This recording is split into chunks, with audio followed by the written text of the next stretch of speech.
finish Senator Blumenthal's point, I hope you realize how ridiculous the four of you look. Spouting these preposterous, canned answers in a forum in which A, you're supposed to tell the truth. Welcome back to Freedom Forge. If you're new here, make sure you hit that like button and subscribe to our channel for more honest, independent analysis and discussion about what's really going on in America. Here at Freedom Forge, we don't shy away from the tough issues, and we always put truth, liberty, and the Constitution first. Today we're responding to a Senate hearing clip that's starting to make the rounds. For those who don't know, this hearing is about judicial nominations, with senators questioning prospective federal judges. The idea is to see if these nominees are fit to serve impartially on the bench, to make independent decisions based on the law, not just party politics. But as you'll see, some senators are using their time not to get honest answers, but to push a narrative and score political points. Just to finish Senator Blumenthal's point, I hope you realize how ridiculous the four of you look. Spouting these preposterous, canned answers in a forum in which A, you're supposed to tell the truth, and B, you're supposed to demonstrate the judicial capacity to make independent, factual decisions in hard cases. If you can't even sit here and say that Joe Biden won that election or that the Capitol was attacked, what's left?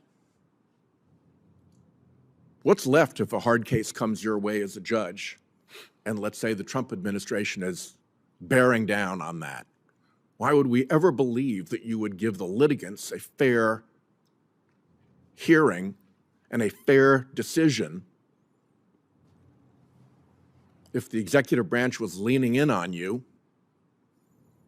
when we can't get a reasonable answer out of any of you with the executive branch leaning in on you to give these ridiculous answers today? I'm really sorry to have to go through this and that you have to go through this. But it would be nice if you could tell your executive branch handlers, for instance, Ms. Clark, I'm supported by Lindsey Graham. He's a friend of President Trump. He's the second senior person on the Republican side in the Judiciary Committee. He's likely to be the next Judiciary Committee chair. I think I'll be okay. I don't need to make myself ridiculous at your direction. It'd be great if you could have said that. It would be great if your answers were simple and honest here today. It's really disappointing. Let me ask a different question, a legal question. A judge, you want to be judges. A judge gets a threat to the judge's life or to the judge's family. Can you imagine a scenario in which liability may attach to individuals beyond the utterer of that threat? Ms. Clark? Senator, as a prosecutor, there are instances where there's some responsibility that is assigned to someone who is not the utterer of a threat to an individual. And so to answer your question, yes, I can imagine. Do you agree?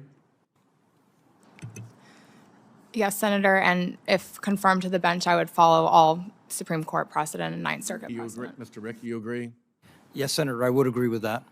I don't know that I care what you think, Ms. Westerkamp, because you're going to international trade and you're probably not going to see much of this, but do you agree?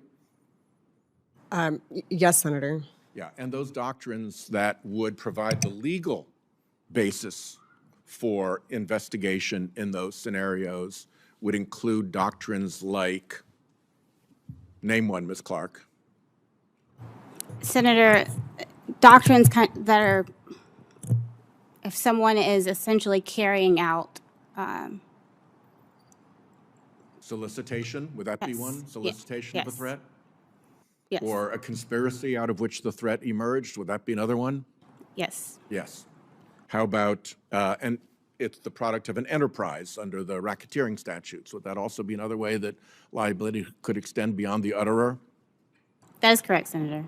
Can you think of any others, Ms. Lane, where liability extends beyond the utterer of the threat? What are some of the legal theories that would support that kind of investigation and prosecution? Senator, the doctrines you mentioned, I would agree with, and I would just look always to the federal law and federal statutes guiding that. Mr. Recchi?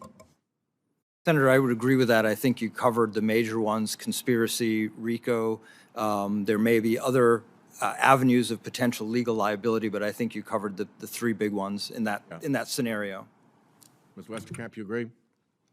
Senator, I'm not aware if there are any more. With my practice before the Court of International Trade and Court of Federal Claims, it doesn't touch on criminal law. So here's why I asked you these questions. I asked you these questions because right now federal judges are under the worst shadow of physical threat in my lifetime and perhaps in the history of this country.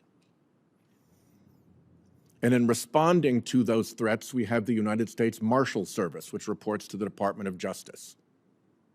And I have now over a dozen times asked the Marshal Service, will you investigate behind the utterer of a threat if the evidence justifies it?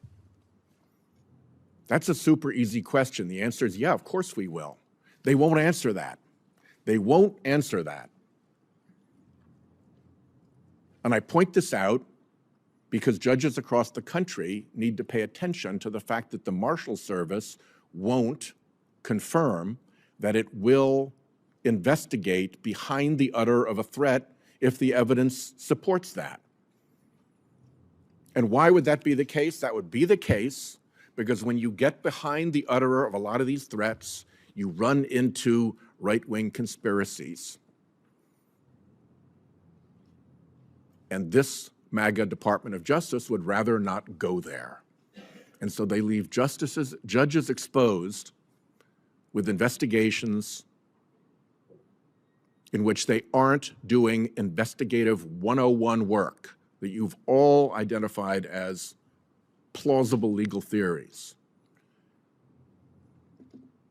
And we need to fix that. We need to fix that. Now, in this specific clip, Senator Sheldon Whitehouse is grilling the nominees because they won't recite his preferred answers about the 2020 election, the Capitol events, and basically tries to force them into a political declaration. He's frustrated, even mocking, because the nominees won't play his game, and then he pivots into another line of questioning about threats to judges and prosecution of those connected to threats.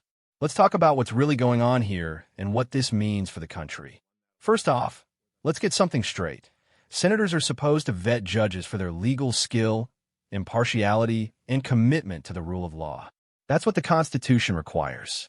But what we keep seeing is senators, particularly from the left, demanding these nominees swear some kind of loyalty oath that they subscribe to their narrative about Trump, about events in D.C., and that if you don't say the right words, you're suddenly a threat to democracy. This is downright un-American.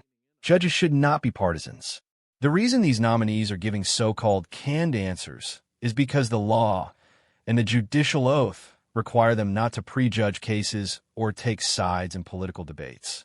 If they start sounding off on hot-button issues in front of Congress, then how are they going to be trusted to be fair when those same issues come before them in court? That's the whole point of judicial neutrality. Next, did you catch how Senator Whitehouse tries to make them look ridiculous and even throws in a snide imitation, saying, "What's left?" if the nominees won't repeat his talking points?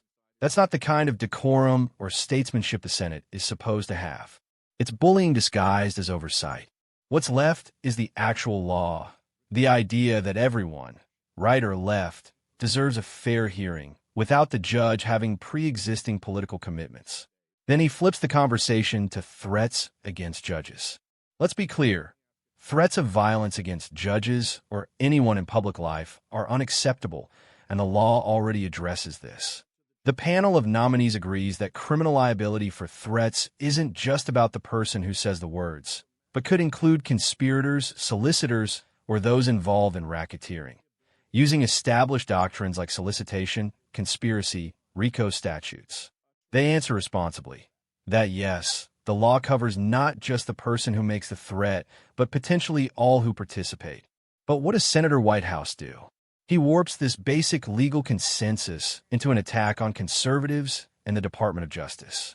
He tells a story where the so-called MAGA Department of Justice is letting right-wing threats go unchecked, without any evidence, and uses that fear to demand more investigations. He's trying to frame this as if our justice system is under siege from the right, all while ignoring the times when leftist activists and groups have also targeted judges, law enforcement, and even the Supreme Court justices themselves. This is textbook projection. The left politicizes the DOJ, then claims it's MAGA loyalists controlling justice. They ignore threats from their own side, like when mobs harass Supreme Court justices at their homes after the Dobbs leak, and instead whip up fear about right-wing conspiracies. And think about this. When the left can't dominate a government agency, they want to expand investigations, grow bureaucracy, and undermine the independence of anyone who doesn't bow to their pressure. That's what's at stake in these hearings. They want judges to choose sides and join the narrative, not stand for impartial justice. Let's remind ourselves of some facts. Judges are supposed to be above politics. They serve for life, so they're insulated from political threats. Senator Whitehouse's grandstanding isn't about protecting judges.